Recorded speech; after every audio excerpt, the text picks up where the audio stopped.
You know, everybody's talking about wanting democracy, but I just, when we were talking about this last week, it's like, careful what you wish for. The democracy might not really come to fruition. Rick Saley, the world presents itself to us in imperfect ways, and nowhere is that more true than in the Middle East. We really are forced to make a choice far too often between, and Jim was focusing on this a moment ago, between our imperfect friends of ours and uncertain futures. To me, the pattern that's beginning to emerge is that there are short-term benefits to hanging tough with friends of ours who do terrible things.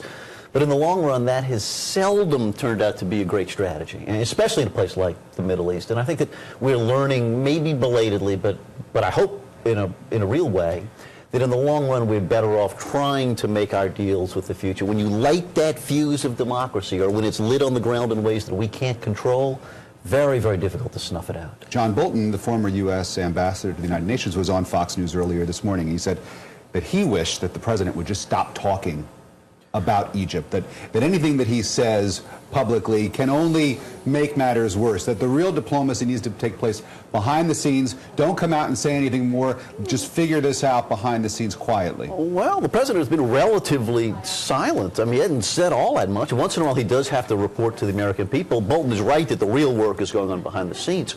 But I mean, we do have to try to influence it. There's nothing more, maybe I speak from my own background, there's nothing more democratic than a lynch mob. And people in large numbers are capable of doing some awful stuff. But how do we sit here as Americans believing so firmly in the democratic ideal? That's what brought us out of a very different kind of past. How do we tell those people in Egypt, no, you don't have the right to rule yourselves. You can't make your own choices. Big brother in Washington knows better. Let me tell you, that argument doesn't fly in 2011.